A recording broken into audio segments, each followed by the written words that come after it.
Hii ni Fumo 255. Karibu katika dondoo za habari. Kama hujasubscribe YouTube channel yetu, fanya hivyo hivi sasa ili usipitwe na kila kinachotrend huko mitandaoni. Kubwa ni majonzi baada ya dunia kufikwa na msiba mzito wa Papa Francis, na hapa nimekuandalia mambo 9 ambayo yanafanywa na kanisa Katoliki baada ya kifo cha Papa. Namba 1, uthibitisho wa kifo kama lengo. Kiongozi wa muda wa kanisa baada ya kifo cha Papa huita jina la ubatizo la Papa mara 3. Asipopata jibu, hutangaza rasmi kwamba Papa amefariki.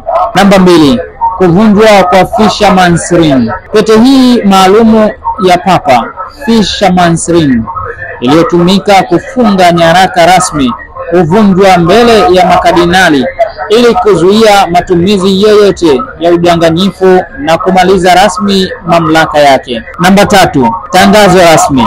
Vatican hutangaza hadharani kifo cha Papa. Kengele maalumu hupigwa, bendera hushushwa nusu mlingoti na maombolezo huanza.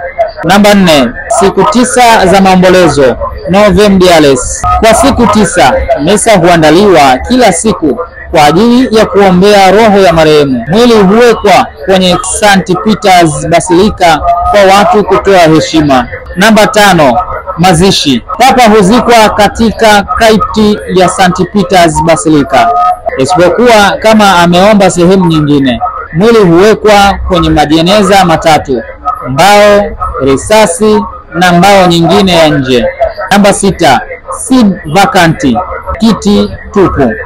Wakati huu madaraka makuu ya kanisa husitishwa, kama lengo husimamia masuala ya kawaida pekee hadi Papa mpya apatikane. Namba 7, maandalizi ya conclave. College of Cardinals hukutana Roma baada ya siku 15 hadi 20 tangu kifo, kufanya uchaguzi wa Papa mpya. Ni makardinali walio chini ya miaka 80 pekee hupiga kura. Namba 8, conclave. Uchaguzi hufanyika ndani ya Sistine Chapel kwa usiri mkubwa mpaka mmoja apate 2/3 ya kura. Akikubali, huchagua jina lake jipya la kipapa.